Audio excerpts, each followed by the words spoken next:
Hey Coach, so what books should I be reading today on the Landlord Coach Daily Show? Let's get it going. Five, four, three, two, one, zero, ignition, liftoff.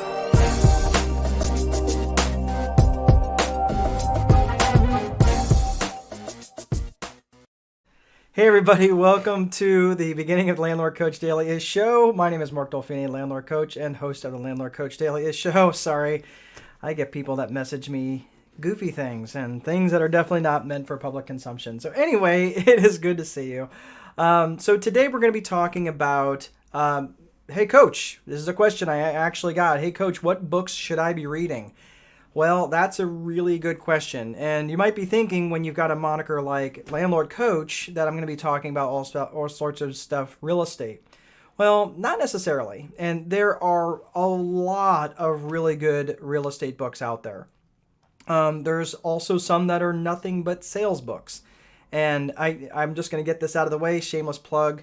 The Time Wealthy Investor 2.0 is a book that I spent a lot of time on, and I really am not pushing any sort of sales on, inside the book. Some books just be aware that it's pushing other things.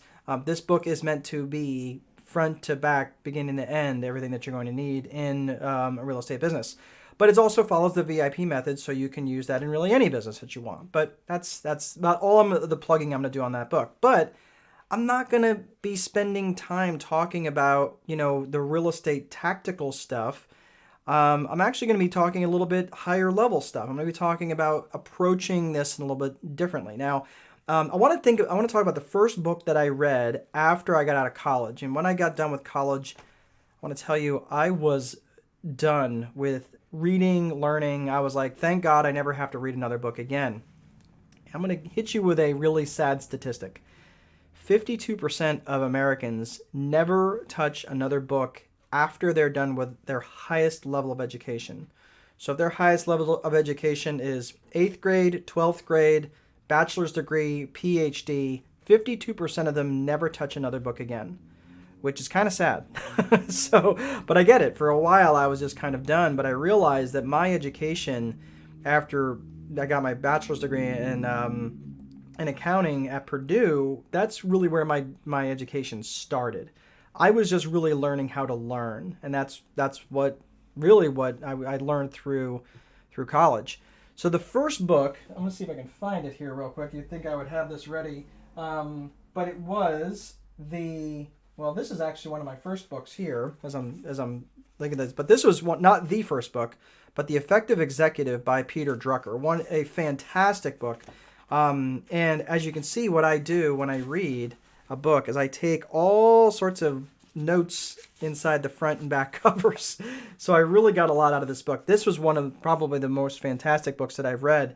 But my first book is actually called The Ultimate Sales Machine by Chet Holmes. And I don't see it here. I don't know if I loaned it out. Here it is. Sorry, you thought I would have had this ready. The Ultimate Sales Machine by Chet Holmes. This was the first book I read after college. And it was interesting because Chet Holmes unfortunately passed away. I think he passed away in his early 40s. I think he passed away like 10 years ago. But this guy was phenomenal in terms of about setting up the infrastructure of a business that could run on its own. And I would really highlight, even if you're not a salesy person, and I definitely was not. I came out of school with an accounting background, really didn't even see the value in doing sales. But this really started me down the path of thinking of putting infrastructure in place for my business. So after I read that book, I was also introduced to, of course, Michael Gerber's book, The E-Myth. Now, Michael Gerber and I have actually chatted on Messenger, and I'm pretty sure it was him. So I'm holding on to that.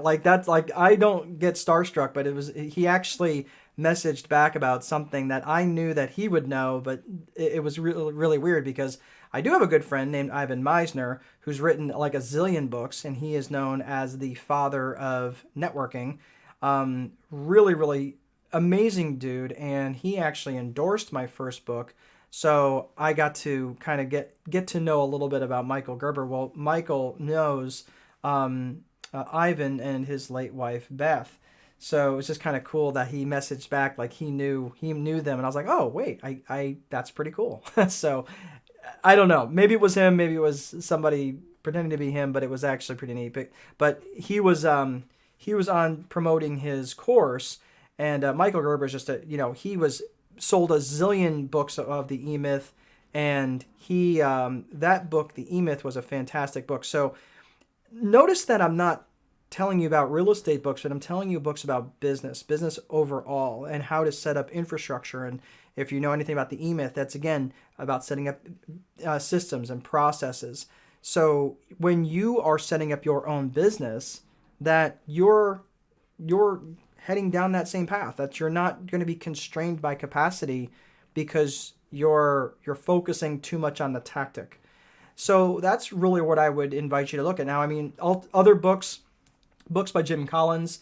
I know he put books out there like Good to Great, which was a really interesting concept. I think there was another one that's Great by Choice, and I think there was a third one that he put out there in that same series. But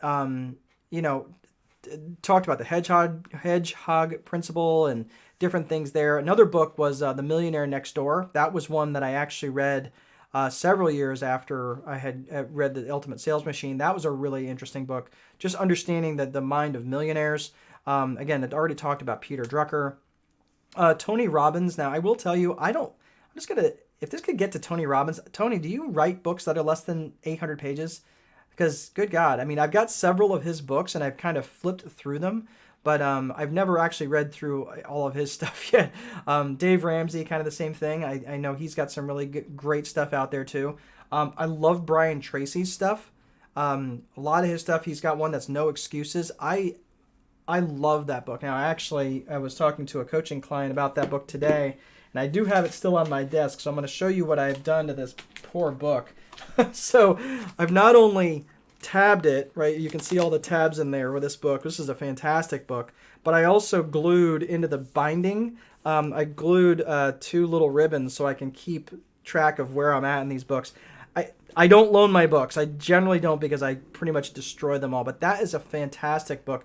Just it's The Power of Self-Discipline. Lots of really, really good nuggets in there. Again, there's a ton of books by Ivan Misner. One of the ones that jumps out at me that I thought was probably one of his best books, he's got The Master of Sales. He's co-written several books. The Master of Sales, Business by Referral. But one of the ones that I like is probably one of his later books, and that is Who's in Your Room? And the whole concept of this book is fantastic, that if you imagine yourself in a room, and that represents your life. So this room represents your life. And if you only allowed people into your room, and the room only has one door, and the door only opens one way. So the whole concept is, would you be a little bit more careful about the people you let into that room if there was only one door and that door only opened one way? I think we all would say yes, because there's been people who've come into your room, into your sphere, into your circle, that have basically like, wow, can you find a hasty exit because you are exhausting? Well, that's the whole concept about, who's in your room, because anytime we're around somebody, and especially if we're around somebody for any particular period of time, they have an impact on us, and that impact can be quite lasting. And of course, that's the whole concept of allowing, being careful of who's in your room. But I have one other book that I want to talk about here. I'm going to wrap up this video and start our weekends. But here's one that you might not be on anybody's reading list. Okay, you ready for it? It's the Papa John's Operations Manual. And you might be thinking, why in the world does he have that? No, I never worked at Papa John's, and nor have I ever really cared to work at Papa John's. But there's a reason why I wanted this operations manual. Because I was creating an operations manual for my business. And in this operations manual, from soup to nuts, tells you how to open the store, how to close the store, how to handle certain temperatures of different things, and all this stuff. I mean, it really lays it out, and it's all tabbed, and it's a very useful manual for someone who is operating a business, which is an independent store owner is operating that as a business.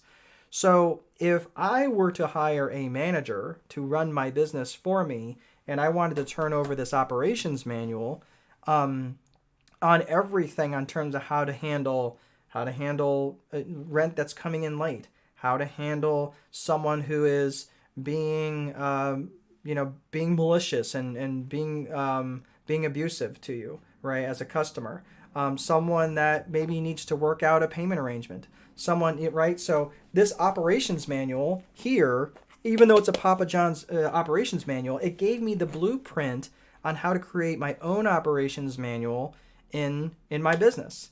And that's exactly what I did. The operations manual that I have is really, really good.